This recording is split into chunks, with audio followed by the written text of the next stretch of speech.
जय हिंद दोस्तों। कभी आपने सोचा है कि आप इस यूनिवर्स के लिए कितने ज़रूरी हैं भी या नहीं? जो भी आप करते हो या इस धरती पर रहने वाला हर इंसान करता है वो कितना मैटर करता है?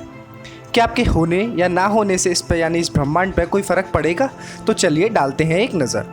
कहते हैं ये दुनिया लगभग 1400 करोड़ साल पहले स्टार्ट हुई बिग बैंग के द्वारा, और कुछ 450 करोड़ साल पहले हमारी पृथ्वी बनी, और कुछ 100 करोड़ साल पहले धरती पर जीवन आया, और कुछ लाखों साल पहले हम इंसान आए, और कुछ हज़ार साल पहले इंसानों ने जीने के लिए शिकार करना बंद कर दिया। उसके बाद 100 साल पहले रेडियो, 50 साल पहले टेलीविज़न, 30 साल पहले कंप्यूटर, 10 साल पहले स्मार्टफोन। मतलब जिस हिसाब से इन्वेंशन और डिस्कवरीज हो रही हैं वो दिन दूर नहीं जब हम सर पर बैम्बू कॉप्टर लगाकर अपनी अपनी शिजुका के यहाँ जाने लगे। तो पीने के लिए पानी, सांस लेने के लिए ऑक्सीजन, रहने के लिए बिल्कुल सही टेम्परेचर और सही एटमॉस्फेयर, ऐसा लगता है जैसे इस धरती पर इंसानों के आने का कोई उद्देश्य हो।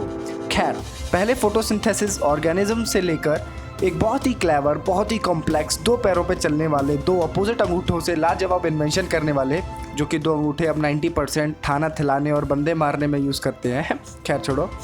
तो एक बहुत ही क्लेवर, बहुत ही कॉम्प्लेक्स कार्बन बेस्ड ऑर्गेनिज्म तक का सफ़र बहुत ही शानदार था।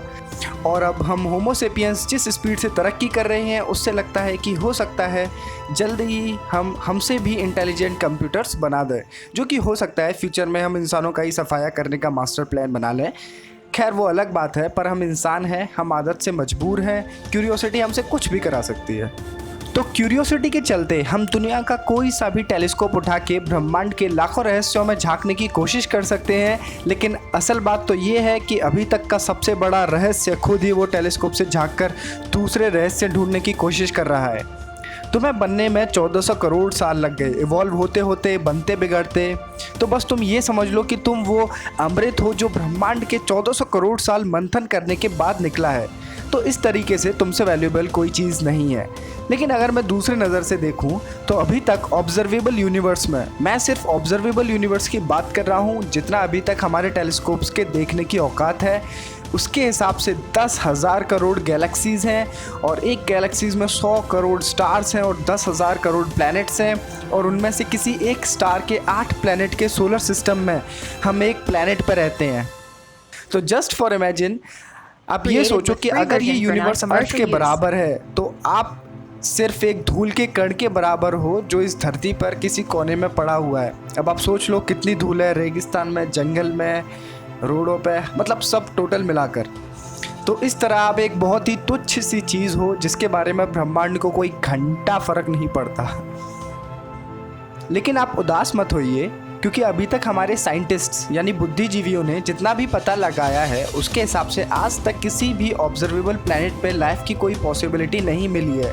तो इस हिसाब से थोड़े बहुत लकी तो हो तुम, और एटलीस्ट तुम ये तो मान ही सकते हो कि अर्थ पे 87 लाख स्पीशीज़ होने के बाद भी तुमको सबसे इंटेलिजेंट स्पीशीज़ में जन्म लेने का सौभाग्य प्राप्त हुआ।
बाय द वे, शायद आपको ना पता हो कि यूनिवर्स अभी यंग एज में है, जो कि लाइट से भी तेज़ स्पीड से एक्सपेंड हो रहा है, और इसकी एक्सपेंडिंग स्पीड लगातार बढ़ रही है, जिसका रीज़न है डार्क मैटर। इसको मैं नेक्स्ट वीडियो में समझाऊंगा, वरना मेरी शॉर्ट वीडियो लॉन्ग वीडियो हो जाएगी।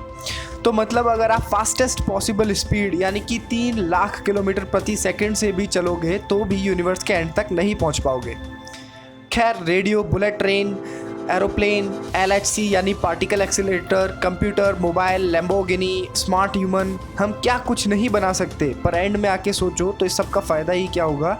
हमें एक दिन पैदा होकर एक दिन मरना ही है, जैसे कि एक मकड़ी या मछली या कोई गली का कुत्ता या कोई भी दूसरी चीज़ मरती है, जो कि दिखाता है कि नेचर के लॉज एकदम डिफाइंड है। वो डिपेंड नहीं करता कि आप इंटेलिजेंट हो कि इंटेलिजेंट नहीं हो। लेकिन हो सकता है फ्यूचर में कुछ इंसान ऐसा बना ले कि आप इमॉर्टल हो जाओ, बट अभी तक ऐसा कुछ नहीं है। तो आप कितने ही इंटेलिजेंट हो, कितने ही कॉम्प्लेक्स हो, पर सच बात तो ये है कि in the end it doesn't even matter. तो इस वीडियो के ज़रिए मैं बस इस ब्रह्मांड में आपको आपका वजूद दिखाना चाह रहा था। आप सबकी लाइफ में जो भी प्रॉब्लम्स हैं या लोग हैं या खुशियाँ हैं, सब टेम्पोरेरी है, एक दिन आएंगी और एक दिन चली जाएंगी।